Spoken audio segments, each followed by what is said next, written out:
السلام عليكم ورحمة الله وبركاته. صدمة جديدة لجمهور النادي الأهلي. النادي الأهلي أسوأ موسم في تاريخ النادي الأهلي الموسم ده، رغم إن كترة اللعيبة المعلمين، بس للأسف الأهلي يفشل مع إنبي بالتعادل 1-1.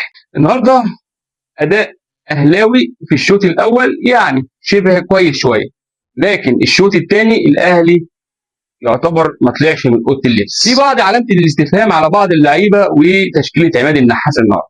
يعني عايز اقول لك النهارده اول علامه استفهام في النادي الاهلي وهو اليو ديانج.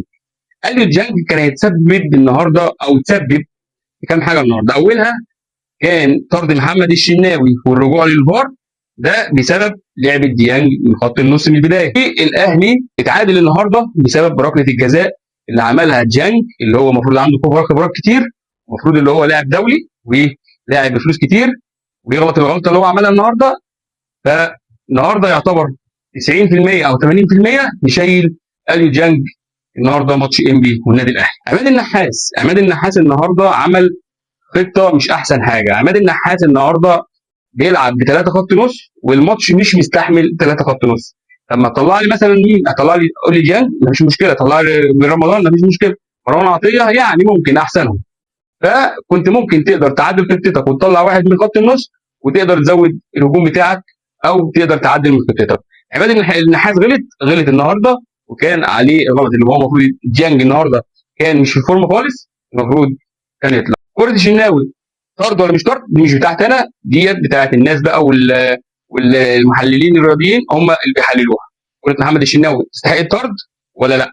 محمد الشناوي كان يقدر يجيب ضربه الجزاء، كان يقدر يجيب ضربه الجزاء سهله وبسيطه، والكره مش قويه، الكره كانت ضعيفه، بس للاسف محمد الشناوي عنده مشكله في فرد ايده جامد، فعشان كده اي كوره بتبقى في متطرفه شويه الشناوي ما بيقدرش يجيبها. الاهلي من اول الموسم البدايه بتاعته مش احسن حاجه خالص. مجهد جدا جدا جدا، جمهور الاهلي زعلان، جمهور الاهلي غاضب، صدمه جامده جدا لجمهور الاهلي ولاداره النادي الاهلي، ولازم يكون في وقفه مع اللعيبه، عشان في لعيبه كتير مش قادره تقف في الملعب ولا تشيل رجليها ولا حتى تلعب تباص كوره. النهارده كم ميس باص النهارده؟